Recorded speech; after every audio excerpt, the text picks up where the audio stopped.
have, I forgot the most exciting thing. Hello ladies, and welcome back to my channel if you're one of my lovely subscribers, and if this is your first time here, welcome and thank you for stopping by my channel. I'm so excited to finally tell you we have started the adoption process. In fact, in just a few days we're gonna have our first meeting with our caseworker at the adoption agency we chose, and I am just thrilled to get this process kicked off and started. I am obviously overly excited. I wanted to make this video to tell you how we got to this conclusion and kind of give you a heads up on what's happening in the future on this channel. First, you might be like, that's a little quick, don't you think? But it's not really. The husband and I have always had this plan of reassessing things for 2019. When we started this infertility journey way back in 2017, February of 2017, we said we'll give it till January of 2019 before we kind of sit down, reassess our options. Given the miscarriage 2 months ago, we decided to reassess now a little bit early and decide what we wanted to do. The first thing that's happening is we're starting all the paperwork for adoption and the savings for adoption. And the next thing is we're also continuing to visit our RE and talk about IVF with PGS testing. So those two things are going to be going in tandem, and what may happen, or I guess like ideal plan for 2019, is to complete our adoption and get a match. That would be amazing. And then also maybe go forward with an egg retrieval and get embryos and test them and all of that goodness.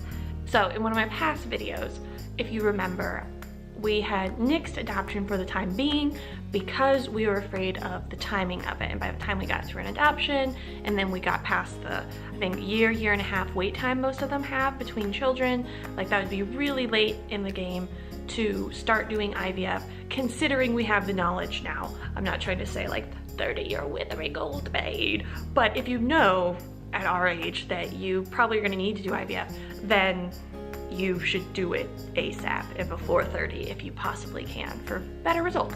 Gonna talk to our RE. Our OBGYN, when she gave me the results of the genetic testing, suggested that that was probably the best path, is PGS testing of IVF with PGS testing, there we go, and to talk to our RE about that. The genetic results got sent to our RE.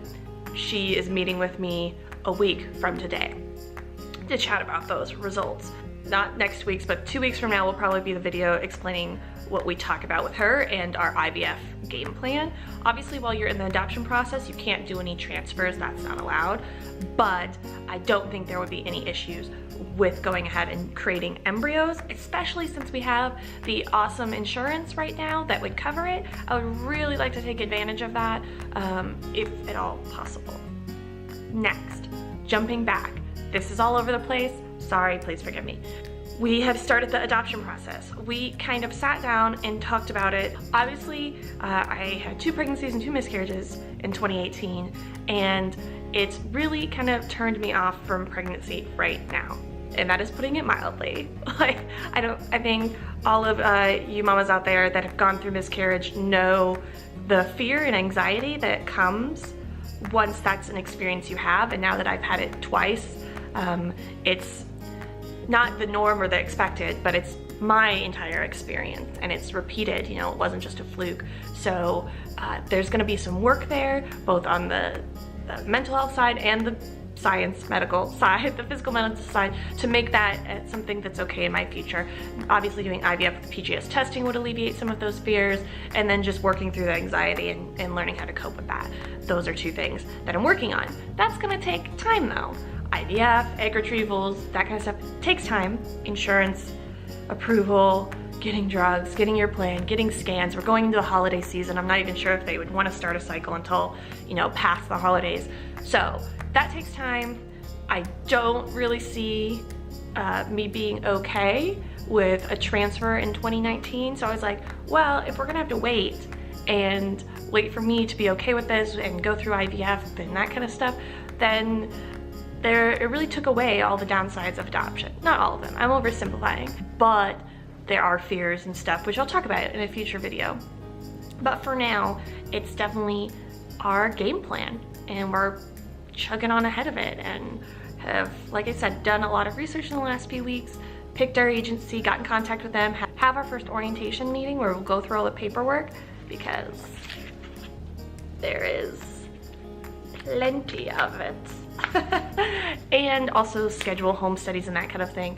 Our timeline for adoption is hopefully to have our go live date be January 1 of 2019.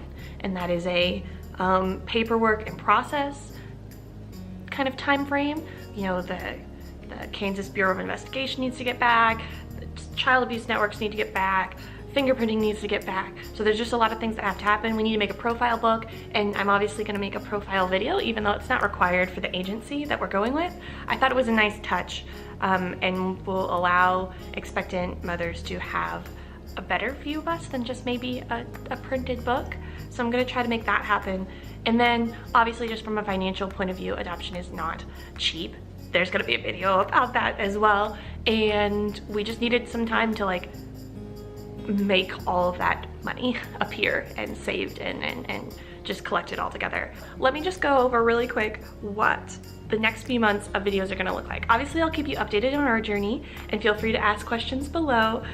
But I'm also gonna be trying to put out some really good Skill Up content for my Skill Up series. If you haven't checked out that, I'll link my most popular one up there. You'd think I would know by now. It's always on the left. I'll link my most popular ones up here for you to check out, because people are finding them helpful, and I really love making that kind of content. What are the next few adoption series videos gonna look like? Deciding what kinds of adoption to pursue, foster adopt, domestic, infant adoption, international adoption, that kind of thing. Choosing your agency or program or lawyer you're gonna go with. Gonna do a video on the concerns of becoming a biracial family. If we do become a biracial family, then there is gonna be some moments where people say some dumb ass to us, and I wanna be ready. Also, I wanna be a responsible parent. That is a whole video. I'm gonna bring in one of my wonderful friends to help out with that video. She is part of a biracial relationship and has come across some of these issues just in her day-to-day life, and she also has a blog about being in a biracial relationship and what that's like in Kansas in 2018. So I'm gonna bring in her as well to help discuss that topic. We're also gonna have a video about the cost of adoption, saving, fundraising, prepping your house for the home study, prepping each other for the home study, creating your profile book or online profile, and what to consider when choosing the openness of your adoption, closed, semi-open, or open. That is what is to come. If there's a topic I did not mention that you would like to see, go ahead and put it in the comments below. I do read every single one, and as always, I thank you so much for your support of me and my channel. It just blows me away every time I look at my subscriber count to think that there's that many people out there that listen to what I have to say and to care about our journey. It means a whole lot. So that's what I have for today. We're adopting, ladies. Oh, so excited. 2019 is hopefully the year that we get to get out. Oh, I forgot the most exciting thing. Nursery decoration. Because as soon as we go live, I can totally justify doing the nursery. So hells yeah, there's gonna be a nursery before, after, revamp, redecoration. Oh, I'm so excited. So excited. All right, well, if you have any questions, leave them below. If you like this video, give it a thumbs up. And if you're not subscribed, go ahead and hit that subscribe button. And until next time, ladies, keep on fighting.